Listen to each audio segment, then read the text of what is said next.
Good afternoon and welcome to another edition of From the Desk of Dan White, and happy 2024 as we head into the new year. It's, you tend to reflect back a little bit on what happened in the previous 12 months, and coming into 2023, everybody was kind of sour. It's going to be a bad year. The market was down about 20%. We're going to have a recession.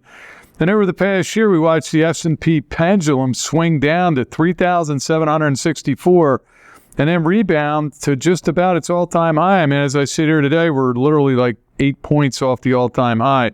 The Dow did hit a new record high of 37,347, a nearly 6,000 point swing from its March low. And the Fed hiked rates, then they paused, and now they're kind of giving garbled signals of possible rate cuts next year. And we end the year with gold hitting an all-time high while stocks are ripping even higher. So what's this year going to have? If you talk to 100 people, 50 are bullish, 50 are bearish. And it's kind of, the soft landing. That's what the Fed's been talking about. Can they engineer a soft landing? Can they get inflation under control and still keep unemployment low and not crater us into a recession? Well, Google's for searches for soft landing on Google were higher than 2008. So everybody's kind of wondering the same thing. And since last September, the stock market's up almost 33%. The bond market is up 8.5%. But I want to caution you, this is exactly the same price action we saw going into the spring of 2008. The similarities extend beyond just what's happening in the stock and the bond market. The last time the Fed hiked interest rates as sharply as they have in the last 2 years were the years leading up to 2008. Throughout history, whenever the Fed hikes rates this high and this fast, it always causes recession. And these recessions start after the Fed begins lowering rates. The rate hikes take their toll on consumers and businesses and the banks that lend to them. That's why, just like in 2008, we saw banks fail, right? I mean, 3 of the largest bank collapses in history happened last year. And just like it did back in 2008, the Fed stepped in with emergency liquidity. But the comparisons go further. The housing market is rolling over, just like it did in late 2007 and early 2008. A downturn in housing always precedes recession. Many folks can't afford to sell their homes today.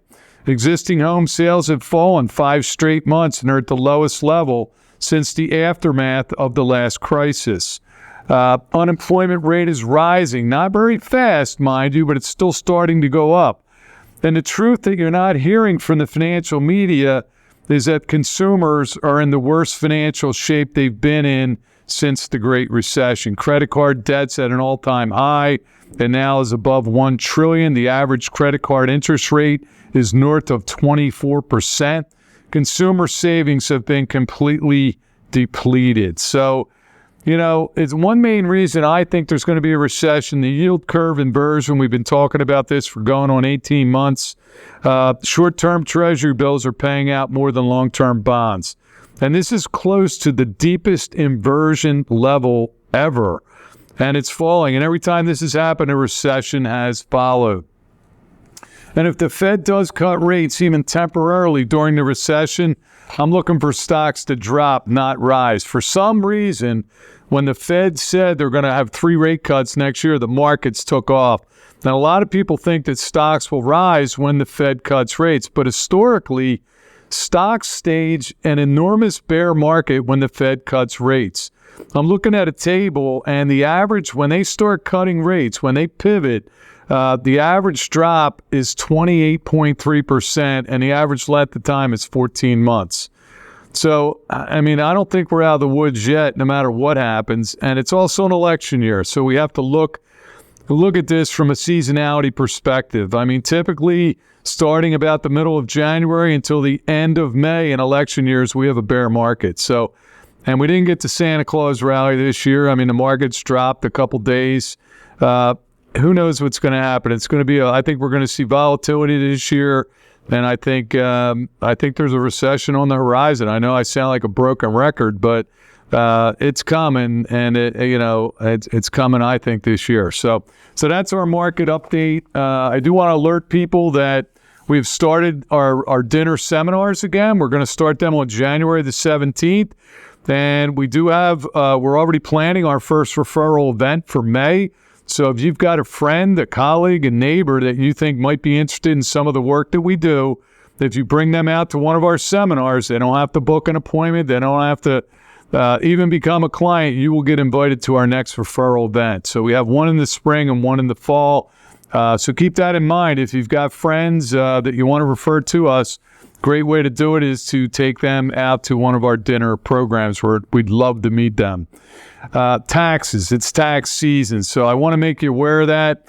A couple reminders: if you took a distribution from a retirement account, an IRA, a 401k, the custodian or financial institution.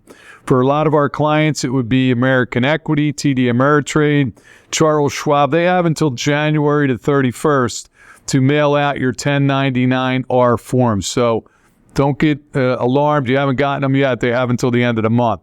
If you completed a rollover from a retirement account like a 401k, a 403b, you're going to receive a 1099-R. But please note in box 2A where it says taxable amount, it should be blank or show zero. Rollovers are not taxable. Rollovers from a 401k are reportable. They've got to report them to the IRS, but they're not taxable. So don't get upset if you get a large 1099-R. We've had people call the office in years past. My gosh, I got a $700,000 1099. We say, look at the next box. It probably says taxable amount zero. If you have a brokerage account, a non-qualified investment account, 1099 dividends or 1099 capital gains, they have until February the 28th to get those documents out. So again, I know everybody likes to file their taxes early, but these institutions have a couple months to get these things out, so don't file unless you're sure that you've gotten everything that you're looking for. If you're trying to save on taxes and make a 2023 contribution, again, you still have time until you file your 2023 taxes to make a contribution for last year. And the contribution limit for 2023 is $6,500. If you're under 50, if you're over 50, you have the $1,000 catch-up. You can make an IRA deductible contribution most times of up to $7,500. If you're still working and want to make a contribution to an IRA or a Roth IRA for the 2024 tax year, the new contribution for limits who are over the age of 50 is $8,000. So they bumped it up another $500. You can contact our client services team to understand more how to make a contribution. But just remember, you got to have earned income. If you didn't work anywhere, you don't have any earned income for that tax year, you can't make a contribution to an IRA. If you're turning 73 this year and you have an IRA or 401k, you're going to be receiving a fair market value letter, fair market value statement that just reports what your balance was as of the end of last year. You don't need to do anything with it. They're just telling you what your balance was, and that's what your RMD will be calculated on. For most of our clients, as you know, we do address the RMD requirements during our annual review process for their accounts. But again, if you have questions regarding RMDs, and we've had people, hey, I'm turning 73. You don't have to take it out before you're 73. On your birthday, you have the entire year to get the RMD out. So don't panic. And always call our office with any questions. And we will continue to include tax updates until tax day, which is April the 15th. Exciting news, our Lewis, Delaware office, it's official. It's not open yet. We're doing renovations on it, but we've signed a lease, and we expect it to be open February 1st. I think our first dinner presentation is going to be down there in Lewis on February the 9th.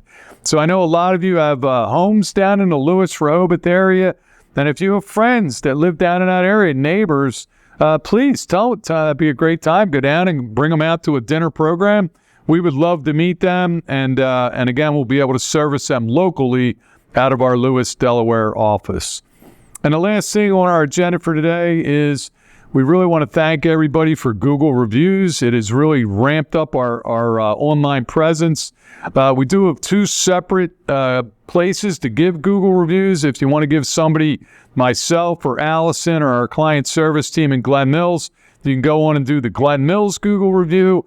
If you like Dan Simon and Andrew Wood, our guys down in Middletown, or Kelly Cooper down there, please give the review to the Middletown office. But, welcome to 2024. We're looking forward to a great year. If you've got questions or concerns about where the market's heading or what you can do to protect your assets, always reach out to give us a call. Have a great 2024.